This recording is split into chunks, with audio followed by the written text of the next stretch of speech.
Yo, what is going on, guys? XpertFusion here, and today I want to do another commentary video talking about skill-based matchmaking, but taking a bit of a different perspective on it because I've been hearing a lot of hate on Cold War, specifically because it's skill-based matchmaking. As of recently, like, the game can't even get a break. Any good things about it does not even matter to most people because of skill-based matchmaking. And I kind of just think I need to just talk about this a little bit, you know, just kind of explain why I don't really feel like it ruins the game, although I do hate skill-based matchmaking, and I'll explain that as well. I don't think it ruins it the same way a lot of people act like. So I just want to say, first of all, I haven't uploaded in a couple days. I've been quite busy, but it's definitely going to be coming up with some more stuff over the next few weeks, especially into 2021. Very excited for the new year, for what I can do for this channel as well as my other channel. So definitely don't forget to subscribe, like the video, and all that good stuff. So yeah, hopefully you guys have had a good Christmas and a good couple days and such. Hopefully you guys are having a good break. I'm assuming a lot of you are on break. But let's get back to talking about Cold War. So the gameplay you're seeing in the background is some of my best gameplay as of recently on Combined Arms Hardpoint, which is so much fun, man. So much fun. Combined Arms to me is the best mode in this game, specifically Hardpoint as well as Assault. Domination's not as fun. Domination's still pretty fun on Combined Arms, but the problem is the gunfights are all kind of spread across the map, so you don't have as many intense engagements as you do on Assault or on Hardpoint for Combined Arms. But I'm having a great time with both of these modes, and I strongly recommend you guys play them if you're just getting sick of Cold War and you just want some really fast-paced, fun games. Trust me, play Combined Arms, Assault, or Hardpoint. It is great, and you are guaranteed to get a lot of kills as well. The only issue I have with this mode is because it goes on for a while, I do notice there's a lot of streaks. You know, if we had the normal streak system, it wouldn't be an issue, but most people are guaranteed to get their chopper gunners and gunships in this mode. It's really not that hard to get them. I've gotten them relatively easily in my games, so I'm sure most people, even not that good, can probably get them pretty easily, especially because there's a lot of kill potential in this mode, but it's a lot of fun. I have some really good clips within this game, so have fun watching that in the background. But let's get back into the skill-based matchmaking discussion. So skill-based matchmaking, yes, I don't like it. I think it's bad for my type of play style, the way I play at this game. You know, I'm very good, right? Not amazing, but I'm definitely better than average, I would say. And to me, that forces me to kind of get into lobbies way more often where I'm playing against much better players. And of course, yeah, I want to play against noobs every now and then. I don't think, you know, people should deny that. I always see people, they're like, oh, you just want no skill-based matchmaking because you want to just destroy noobs. And I'm like, well, yeah, like, what do you think? Of course I want to destroy noobs, but you have to look at it from a different perspective at some points. Those noobs don't want to be destroyed by you, and you got to be at least a little unselfish when you're talking about these things. You got to realize what's best for the entire player base. But I think there's definitely a way they can manage skill-based matchmaking in a way that's not ruining the experience for players like me, but also making the experience still really fun for other players. Now, I don't want to get into that conversation because it's not really what I want to talk about today. What I want to talk about is the actual implications of skill-based matchmaking and how it actually affects your experience, because I don't think it makes it as terrible as a lot of people act like. Now, of course, it's going to be speaking off of my anecdotal experiences as well as just some factual evidence we have from how this skill-based matchmaking system works. Skill-based matchmaking, and some guy laid it out actually very, very well. I'll show you the comment. It was a comment on, I believe, Exclusive Ace's video, or it might have been on Nero Cinema. I don't remember where I got this comment, but it was on a video.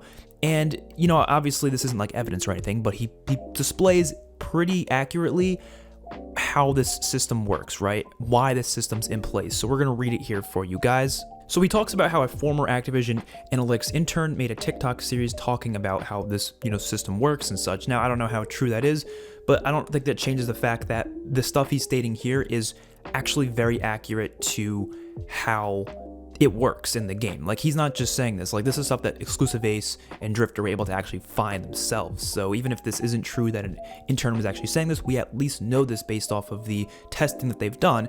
But essentially he says that people have, you know, confused as to what skill-based matchmaking really is, because a lot of people think it's just like, oh, whatever your skill level is, that's how you're going to get matched with, and you're only going to get matched with those players. That's not how it works at all. It's based on performance, based on your past couple games, and it's made in a way to keep engagement going, kind of like loot boxes. The skill-based matchmaking in this game is a way to keep you addicted to the game. And you might be like, well, that makes no sense because I don't really want to play if I'm getting into these really bad lobbies. Well, then why are you still playing? let's be real here. Everyone complaining about skill-based matchmaking is still playing most days. I don't think that's a lie, and I know that because why are they consistently saying on every single Charlie Intel post, every single Call of Duty post, the same things, complaining about skill-based matchmaking? They've been doing that for the past 2 months. If skill-based matchmaking was really ruining their experience that much, they would have stopped playing by now. They 100% would have been done with COD. They would have stopped playing. When it comes to YouTubers, they have more of an obligation to keep playing, even if they're not liking it, because obviously it's their job, so that, that's different. But I'm just speaking from just general players who I see on Twitter. I mean, I see the same Twitter accounts often. They're still complaining about skill-based matchmaking, yet they're still playing the game. I know they're still playing because they're still complaining about it. If they stopped playing, they wouldn't be complaining about it still. They wouldn't even have any idea as to how it is currently. They would just be like, whatever.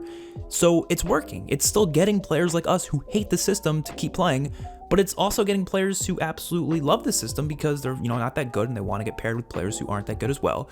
They love it and they're having fun too. That's why Modern Warfare was the most played Call of Duty of all time. That's why Cold War will probably also be one of the most played Call of Duties of all time. Maybe not the most played, but definitely one of the most played. So what he says here is that they studied the win-loss patterns of gambling and what makes people the most addicted because they want as many people addicted to their games as possible, so they spend the most money. So they get those patterns down and they track all your data and your playstyle and your stats, but also how much you rage quit. The system is so in depth that they essentially know when you're going to rage quit a match before it even starts. If it reads that this is about to happen, then they will put you in an easy lobby to keep you playing. However, if you have too many good matches in a row, this is where the addictive win/loss pattern comes into play, which is what we all refer to as skill-based matchmaking. So it'll put you in a harder lobby and try to force you to lose in order to match that addictive pattern they studied so that you don't have too many good matches in a row and get used to it.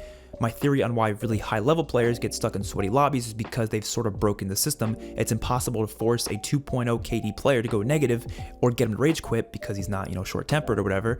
So the system is essentially jammed on trying to break that player and make them have a bad match or rage quit, but the player is too high of a skill level, then it just doesn't work because there aren't enough players to match into one lobby with him who are good enough to totally ruin his experience. So essentially what he's saying here is that skill-based matchmaking is not trying to make you hate the game. It's not trying to make you, not want to play anymore. It's like if you just get a lot of good lobbies in a row, or not good lobbies, but a good couple of games of you doing well, you're likely going to get put in a lobby that's a lot more difficult with a lot better players because the system's trying to make you eventually lose because they don't want you to get used to winning a million games in a row. And this is simply because players who are insanely good at something will probably get bored of it eventually. They're not going to have an incentive to do better. They're not going to have an incentive to be like, okay, I need to try a little harder. They want people to be engaged and they want people to be like, okay, I need to do even better. If you do amazing every single game in Call of Duty, you go like 80 and 10 like every game, you will get bored. You will be like, oh, this isn't even, this is normal, right? This is just normally how good I am. The only reason why you have so much fun in those games where you just tear off is because you don't have those every single game. Every now and then you have them, right? They want it so when you have those really good games, they're like every now and then. If you have those type of games every single game, you're gonna get bored. You are not going to enjoy. Trust me. Although I love destroying lobbies in Call of Duty, if you just keep doing it again and again, it's not gonna be as special. It's not gonna be as rewarding. You know what I mean? That's important. It's all about rewarding, right? It's all about what feels rewarding. And if you get shit on a lot in Cold War, there's a reason why going off in this game feels so rewarding because you're like, oh my god, I just did trash in so many lobbies. Finally, you get a game where it's like, oh, I just destroyed that lobby and it feels good. That's what they want. That's what they want from players like me. That's what they want from all sorts of players. They don't want people to get stuck in a continuous loop of something. But they explained perfectly here the problem with skill-based matchmaking, and what I think needs to be changed about it is because they have to realize that just because you get put into a hard lobby does not mean you'll do bad. That's what they're expecting. They're expecting when you get put in a really hard lobby, like with players who are probably even better than you, they're expecting you to do trash in that. But they also don't realize that you don't play the same every game. There's some games where you do really well, some games where you do really poorly, regardless of how good or bad the enemies are. It could be based on what guns you're using. It could be based on just how you're you're feeling that day. Maybe you're a little tired and you're just not trying to play that hard. Maybe you're just trying to play more casually. There's a lot of factors that go into whether or not you're going to do good or bad in that match. And they notice here that a lot of players, since players nowadays are really competitive at Call of Duty, regardless of them getting put in really sweaty lobbies, they still will do pretty good. And if you just keep doing good, even in those sweaty lobbies, because you're trying really hard, you're just going to get in an endless loop of harder lobbies, more and more and more. So what I want to say here, right, is I think the definitive way to enjoy Call of Duty, to enjoy Call of Duty multiplayer, to get past the skill-based matchmaking system, is simply to not give a living shit about your KD. Stop caring about doing amazing every single freaking game. I've been doing this recently and I've been having a lot more fun with Cold War. The problem with content creators is that we feel like we need the best possible gameplay for our videos, so we get really angry when we're not destroying every single lobby, especially streamers. They get really angry with it. They just want to destroy every single lobby. So I guess it's different for casual players who don't really care too much about whether or not they do good every game, but even some people who aren't even content creators, they get so stuck up in their KD, or they're playing with their friends and they're just like, they want to show off, they want to do the best they possibly can. Stop caring. Just stop caring and let yourself do bad every now and then. Now, I'm not saying purposely kill yourself, that's reverse boosting, but also just don't feel like if you get into a really sweaty lobby, pull out a more fun gun or something and just have some fun with it. I don't know. Who cares about your KD? Who cares if you have a game where you go 20 and 30 or something for one game? Was it really that big of a deal? Are you going to cry about it? Like, is your life going to be over because your KD is dropping? Oh no. Oh my God. It's the end of the world. Just stop caring. And guess what? You keep playing games like that where you're not doing nearly as well, you're going to get a really fun lobby. You might get a couple of fun lobbies in a row, actually. You'll probably get like 3 or 4 fun lobbies in a row where you can just dominate. Now the skill-based matchmaking will then go into play, and you'll probably get put into some harder lobbies again. Maybe you can do good against those lobbies. You know, maybe you can play some competitive game matches if you really want to try hard, but don't expect to get put in an easy lobby unless you're doing, poorly. And it's not just based on your KD either. It's also taking into account your play style and such, which I think that's the one thing I don't like, is how it's not just taking into account that. And the reason why I don't like that is because it makes me not motivated to play fast. Like I don't want to, drop shot. I don't want to jump shot, because I feel like they're taking all that into account and they're going to be like, oh, this guy's actually pretty good because he knows how to jump shot and drop shot and stuff. But whatever. I got to the point where I'm like, okay, it's okay if I don't do amazing every game. You don't have to do amazing every game. And I think people need to realize that. And trust me, you will have a lot more fun with Call of Duty Black Ops Cold War.